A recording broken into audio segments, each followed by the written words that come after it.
Today on the show, we are keeping a fox family alive, right, Nicole? We are. Well, we're going to do our best to keep a fox family alive in the game Endling. And powering our world with treadmills. And we're joined by Leah Thomas, who is a climate educator, an environmentalist, an author, just does everything. Thanks for being here again, Leah. Thanks for having me. Forest on fire, animals running for their lives. I didn't cause this fire. Don't like this. Who caused it? I'm going to say humans, but not me. Different ones. And humans' relationship, our relationship to the environment is the big theme of this game, right, Nicole? Yeah.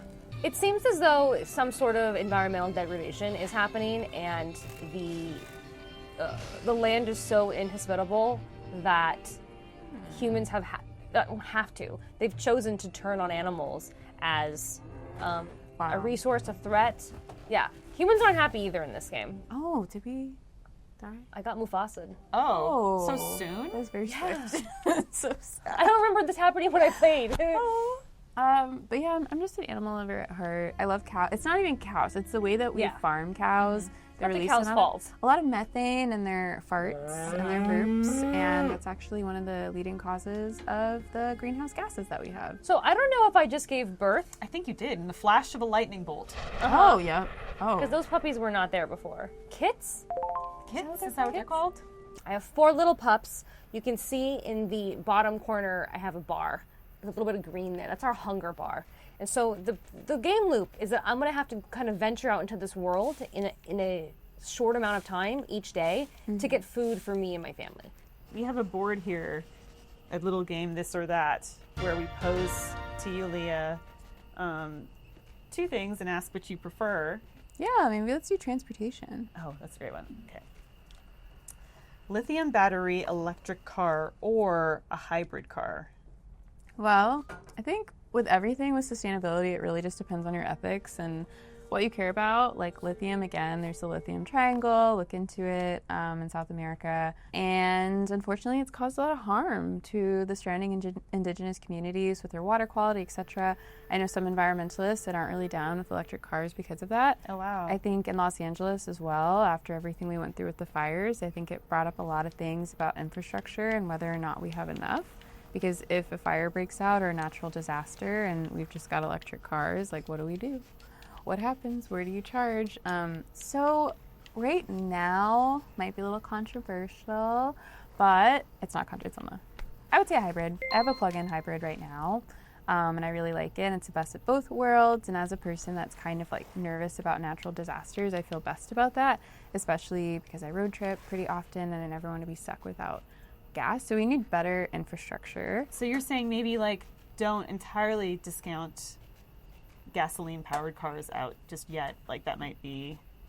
It's where we need to get. Yeah. We're just not perfectly there. I'd love to get there. Honestly, I don't know why we didn't invest in like solar power cars, because that sounds pretty great for California. Yeah. I'm sure there's all sorts of logistics there, but having a battery that you don't need to like, I don't know, like you could just put your car outside. Yeah. You Probably can't patent the amazing. sun, so I think that's Problem, yeah. that's the capitalism problem. Yeah. Mm-hmm. You wouldn't download a car. And you can't patent the sun. You wouldn't download a car. We would though. Like 3D printing's getting there. Right now, one of my babies is about to be kidnapped. I know. Feeling. Why? It's a mother It's Mother's Day. I can just tell that's what's happening. What is that? It's like a frog toy that whatever the evil human situation is happening, they are luring my cub God. Oh out. my God. god. This is traumatizing. Trigger warning. Humans are just bad in this Yeah. scenario. Why? What kind of energy source is the future? Hydrogen or atomic fusion or something else? That's a great question. I think hydrogen could be really cool. It's a better option in my opinion. I don't like nuclear energy a whole lot, but if I had to, I'm just gonna go off script and say like my perfect future would include hydropower and solar power specifically. And honestly, I don't think we even need electric batteries. And there's wind power too. And also, I don't think we should sleep on the cartoons where like a hamster charges something. Right? We could just run on the She was thing. going to bring up the hamster. like why don't we have wheels and then like I could get in that wheel? Yeah. Yeah, I really honestly could use some cardio in my life. So like maybe that's a solution. It actually low-key is. I went to a Coldplay concert and they had these things like bikes that you could ride that would help power the generators. That's so fun. So honestly, Oh, yes, I heard about that. I may have dreamt this. It may not be a real I don't know thing. if this is real or a but dream I had. I could have sworn that I saw something about a gym, a public gym, where like it was the lights in it and everything were powered by the people there working out. I bet. And there's so many things like that you don't even think about. Like, yeah, if you had a home gym and you were on a treadmill for an hour a day, like that could probably turn on at least a couple lights in your house. So. Absolutely. And maybe time for another this or that. Which category are you thinking there's overconsumption? Energy. New one. Oh, okay.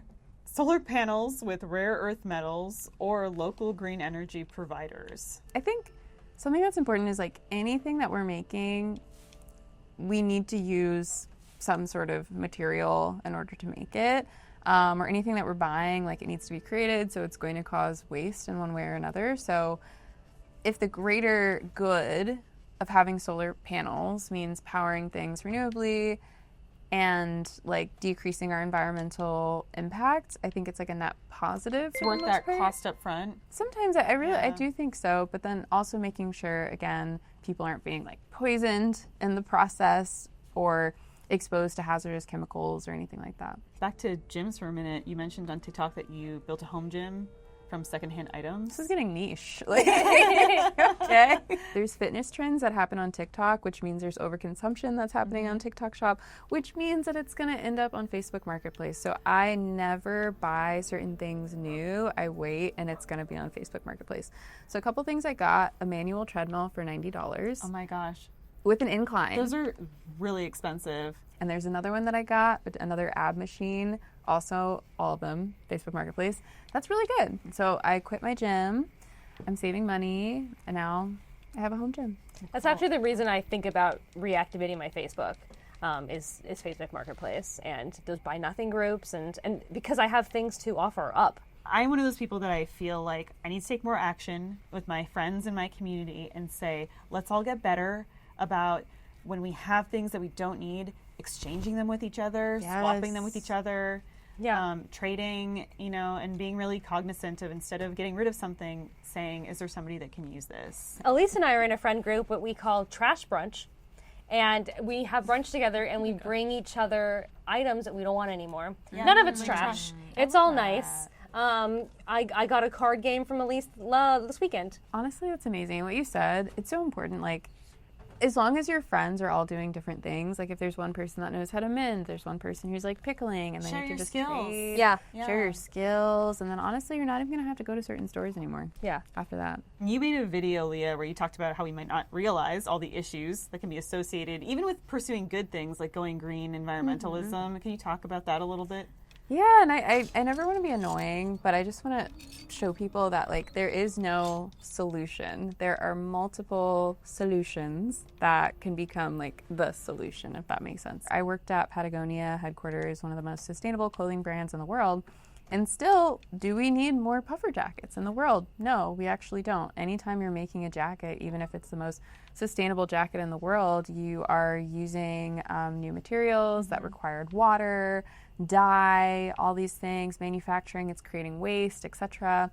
So with anything, like technically nothing new needs to be made, and that would be the best solution in the world if we just like stop consuming, but that's not going to happen. So Because you're also trying to be realistic. You've mentioned before about people still need to live their lives and have joy. Yeah. And sometimes consumption is a byproduct of that. I know you've spoken before about synthetic hair. oh yeah. And can you talk about that? Yeah, so the beauty industry is an industry that isn't regulated very well. So a lot of products that are targeted towards women in general, or even black women specifically with like braiding hair that they're using for braids, it's not tested. It's not regulated by the FDA. Our eyelashes, extensions, not regulated. Gel manicures, I just know in my heart and soul. Not regulated. Not regulated. Like, so we're constantly being exposed to things with our beauty products and synthetic braiding hair. A really incredible group of researchers decided to test it. Tell me why. I think it was all 10 of the brands they tested had cancer-causing chemicals, and at least 3 out of the 10 had lead in them. And they were releasing volatile organic compounds. Not great. And, just having protections to make sure that's not the case. Like, I don't know, you could argue that's like environmental sexism, environmental racism, if products that are specifically marketed towards us aren't being tested. Yeah. Is that a badger? It is, and I shouldn't have attacked him because, like... Oh, you threw the first punch there. Yeah, I did. But we're going to pretend like we're uninterested, and then we're going to see if we can sneak up. No, we're not so here. Scary. Ignore us. Maybe while this badger is blocking you, it's time for another this or that. Yes, please. It's fashion, food, transportation, consumption. That's right, consumption. Wow, okay. Refillable products, so you have like a container that you can buy more of the product and refill it with, or products with recyclable packaging. Until we completely stop making plastic bottles, I think we shouldn't be using any new plastic. It should all be recycled plastic because it can be recycled back into a bottle pretty easily, and I don't think it's releasing as much microplastics as if you were to put that into like a clothing item instead of like making another bottle. It would release. So many plastic bottles out there. Like, There's so many. Why not? There's so many. But I do prefer refillable bottles. So I found a human, and this is what humans are now. So they're trying to attack you. They're trying to attack me. They're trying to take my babies. They are bad. They're mean. They have glowing green eyes. They are bad guys. So a man just murdered me. See? Curious to what happened. You died. Your cubs won't survive. Yeah, but it's gonna reload. I think we got to bring it up with a this or that. How about let's do fashion again? Thrifted fast fashion or new item made to last. Oh, okay. This is an interesting one because I think about this because there are a lot of like brands that I don't necessarily want to support, but I don't feel as bad if I thrift them because I'm like, I'm not paying directly to that company, but I would say thrift would probably be better because if you don't, it's going to end up in a landfill. It's going to end up in a landfill eventually, probably anyway, but I would say get it, and then you can also mend it and make it into something that could be a little bit longer lasting. Buying new isn't usually the most sustainable option, and like keeping something in circulation for a little bit longer, I feel like is doing a good deed, but obviously both are good options, and it's expensive sometimes to shop sustainably. Like, sometimes a shirt might be like $200 if it's made ethically and sustainably, and it shouldn't be the case. So I just want people to do what's the most accessible to them, and honestly, thrift stores are the most accessible. How do you feel about online thrifting? I have mixed feelings about it. They call it like the gentrification of thrifting because when I was a kid, I used to rely on thrift stores. Like, I remember Juicy Couture tracksuits were really in when I was a kid, and after like weeks of searching, I found one at a Goodwill. And I seriously was like about to cry. I know this sounds really silly over like a Juicy Couture tracksuit, but like my family, we just didn't have the money for that. And a lot of kids like were wearing, they're like decked out in Juicy Couture. So for me as a kid that needed to go to thrift stores for my clothing, like that meant so much to me. So now when people are going to thrift stores that I would have used as a kid to get like those current styles and then marking it up online and then just benefiting financially, I struggle with that. But I also don't want to knock someone's business. So if someone is, making money doing that, it's okay. But it does feel like a kind of gentrification element to it. I think my problem is with resellers that go to thrift stores in like lower income communities or just thrift stores in general, and then they buy up all of like the fashionable items and then list them online for like 10 times the amount that the thrift store was selling it for. Because I think don't forget there are a lot of people that rely on thrift stores to like outfit themselves, and they deserve those stylish items for a reasonable cost. Do you want to pick one? We'll pull another one. Let's like knock overconsumption out and do overconsumption for 0 points. For no points. Bye-bye, overconsumption. Okay. Reusing plastic bags, so the kind you might get from the grocery store for 10 cents, or owning a lot of reusable bags, canvas bags. I would say own reusable bags, put them in your car, put them in your garage next to your car. If for some reason you go to the store and then you forget your bags, which I do all the time, sometimes you don't actually need another canvas bag, because the thing about it is they already made those plastic bags that are there. They're already there. They're already made. The materials are already... So if you take one plastic bag and then you reuse it at home, put it in your trash can, use it for as long as possible, that's better than like buying a bunch of canvas bags that actually require a lot of water to make that you're not even going to use. Like some grocery stores or stores, they have these like canvas bags that aren't really that cute, you know? So I would say if it's like a couple times that this happens, just get the, well, I don't want to say get the plastic, but... If needed. Wink. I'll say, too, sometimes I'm like, oh, I forgot my bag. I can just put stuff in a shopping cart, wheel it to my car trunk, put it in the trunk. The Costco way. Yeah. Right? Yes, the Costco way. No bag exists at a Costco. No, human, run. Oh, ew. I know. When you talk about intersectional environmentalism, is there a lot to environmentalism that is gendered? Yeah, and it's interesting. There's more women specifically in the sustainability field, and I don't exactly know why. Part of it could be sometimes gender norms that are associated with women. Nurturing and protecting, and cleaning up the messes and all those sorts of things. And then environmental impacts are gender-based as well. Like, for example, in different parts of the world, women are largely responsible for water collection. So if women can't get water, they can't go to school. And with changing climates, sometimes their waterways, they have to walk further and further. So sometimes up to like 8 hours a day to just walk and go get water and come back. And if that's their main task of the day, and they can't go do to it. school. Yeah. Can't go to school, can't do other things, all these other implications. And when we talk about how systems of oppression interact with the environment, what is that conversation?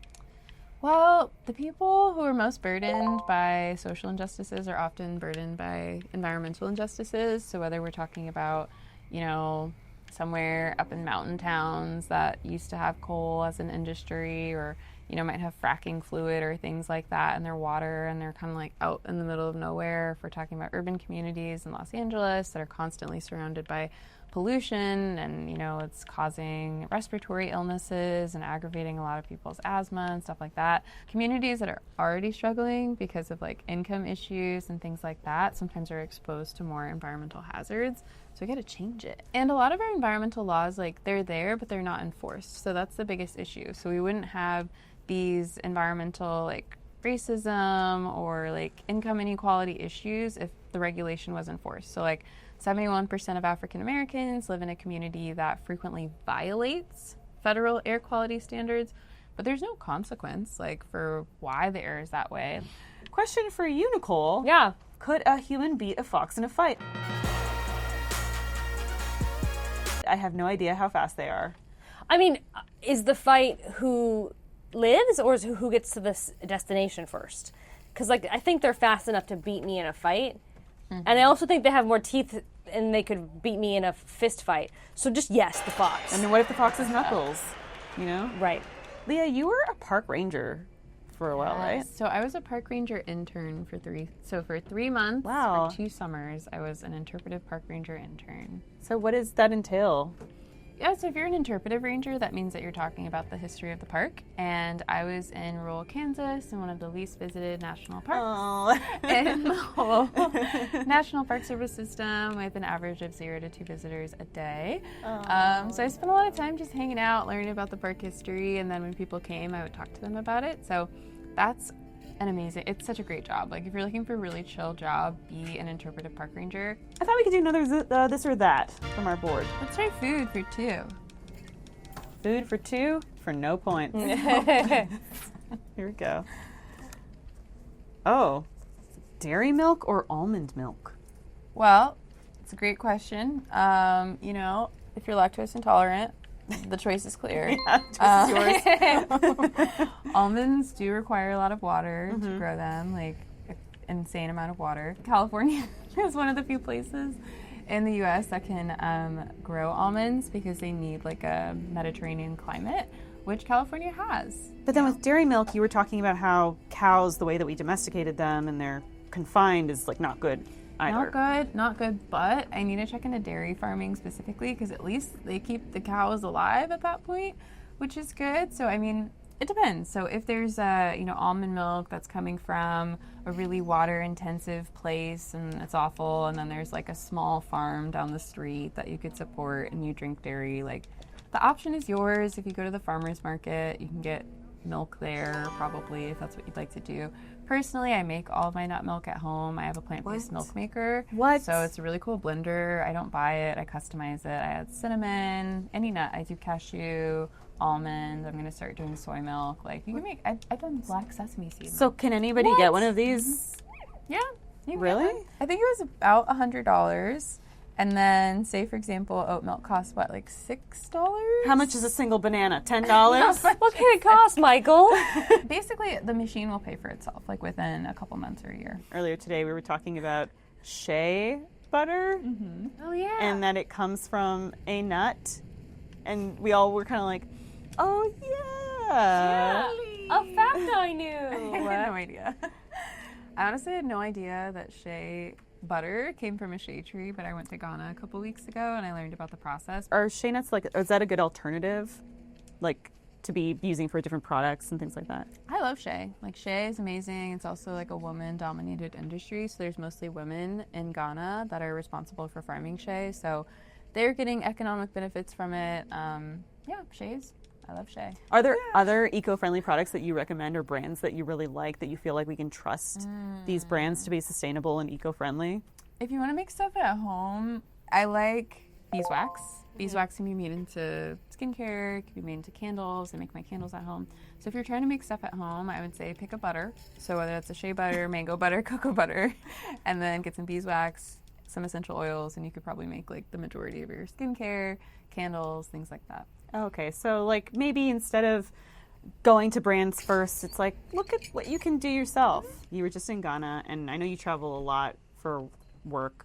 Do people ask you how can they be, sustainable in their traveling or if they're vacationing? Is that a question you get a lot? I get that a lot. Sometimes there's angrier responses as well. Oh, okay. They're just like, why are you flying? And I'm like, I get it, but I gotta. You can't stay in your hole forever. Yeah, you gotta get out and see the world. I gotta see the world to love the world.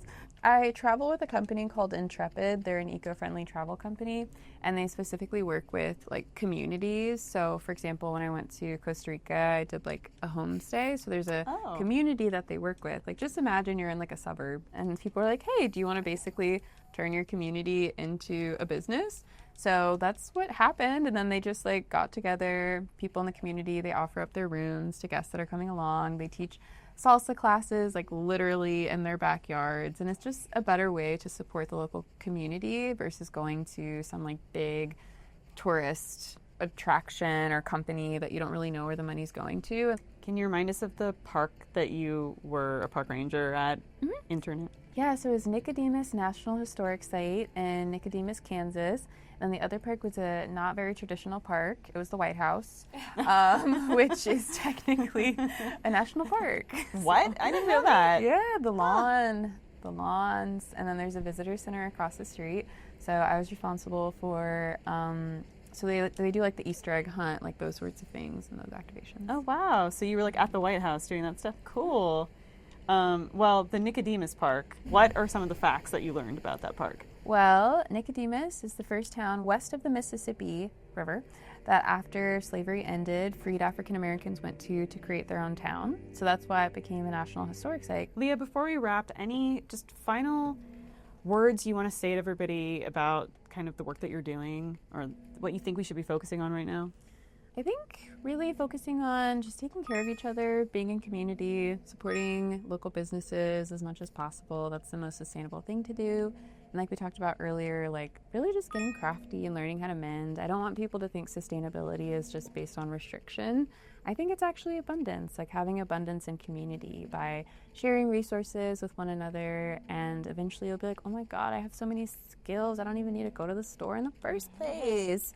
So then extractive corporations will just, fall apart. Sharing those skills with the people around us. Beautiful thing. Leah, you are a blast. Thank you for being here and playing with us. How can people find out more about your work? You can go to my website, leahthomas.com, my Instagram, Green Girl Leah, or my TikTok, Green Girls World. Amazing. Thank you for being here. Thank you for watching. If you want to support this show, and I want you to want that, go to pbssocal.org/gamer and donate. Small amount, big amount, medium amount. It's all perfect. We all are just so appreciative of anything you can do, and we want to say thanks. Do it for the Fox family. Do it for the Fox family.